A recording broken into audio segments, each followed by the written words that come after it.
Shalom, shalom, Mishpachah. This is Jared Yao checking in. So you do not have to go far to figure out who Gog and Magog is. They're calling it Yagog and Magog. So it says here, the Gog prophecy is meant to be fulfilled at the approach of what is called the end of days, but not necessarily the end of the world.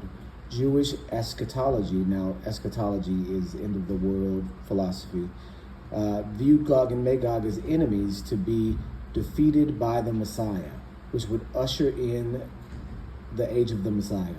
One view within Christianity is more starkly apocalyptic, making Gog and Magog here indicating nations rather than individuals, allies of Satan against Elohim at the end of the millennium, as described in the book of Revelation. A legend was attached to Gog and Magog by the time of the Roman period that the gates of Alexander were erected by Alexander the Great to repel the tribe. You see what I mean right here? So this means Alexander the Great, the Greeks who come from Javan, who is the brother of Magog or cousin or very closely related, were also trying to keep this particular group of people out because they were not directly that group of people. The Gogites were the white people that we see today. This is where they come from. And Alexander the Great, who was around in the second century BC, who is a Greek, is trying to keep them out of Macedonia, is trying to keep them out of his lands, right? So that means that the Greeks were not white.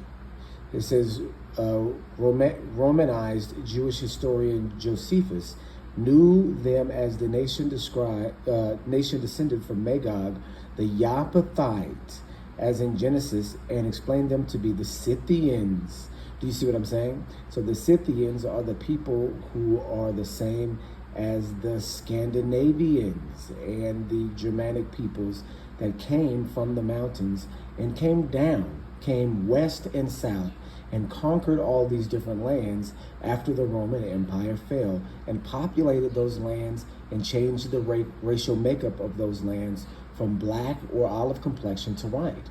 All right? This is why Europe is white. Europe used to be dark. Okay, and so let's keep reading here.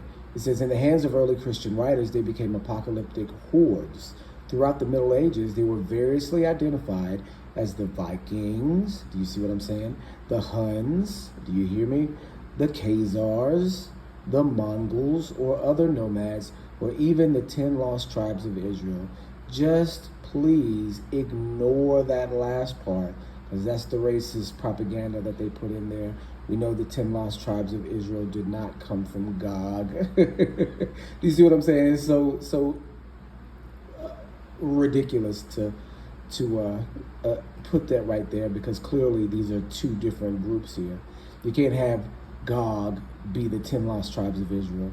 So, but you can have them be the Vikings, the Huns, the Khazars, the Mongols, and other nomads, right?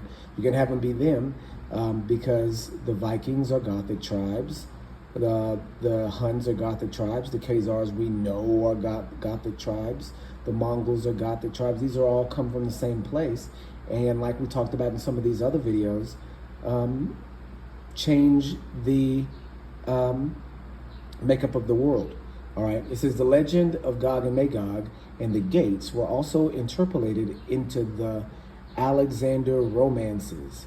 According to one interpretation, Goth and Magothi are the kings of the unclean nations whom Alexander drove through a mountainous pass and prevented from crossing his new wall. Gog and Magog are said to engage in human cannibalism in the romances and derived literature. They have also been depicted on medieval cosmological maps or Mappi Mundi, sometimes alongside Alexander's wall. Do you see what I'm saying? So the people that were in all of these different places that were putting these giant walls up, like the Great Wall of China, were trying to keep the Gog tribes out. So here you see Goth and Magothi, right? So Gog and Goth are synonymous words. So any of you that come from Gothic tribes, you want to look at that as being another way to say Gog. Do you understand? The Goths, the Visigoths, the Ostrogoths are Gog and Magog, and they are the people that rule the world right now. Don't you see that they're aligned with the Khazars right here? Don't you see that that reference is there? Please forget about the 10 lost tribes of Israel, because clearly that doesn't match. But this one does, as does this one, the Vikings. Do you understand what I'm saying? So if you guys come from the Vikings, if you guys come from Eastern Europe and all of these different places, this is your history. This is Gog and Magog. This is what we're looking at. And you don't have to do a whole lot of research to find the truth. That means Edom is not is not the white man. It means these guys are, right? Edom is some other place. It means the Medes and the Persians are not, the people in Iran are not the Medes and the Persians. These guys are, because those were the people that invaded Media Persia, at the end of the age, at the end of the era of the Romans, right? Okay, just some real quick, because I usually don't even do the the references. I don't get on here and read or anything like that. I try to just freestyle everything that I do, but I wanted to come on here and show you guys, to let you guys know that, hey, we're not just talking out the side of our mouths.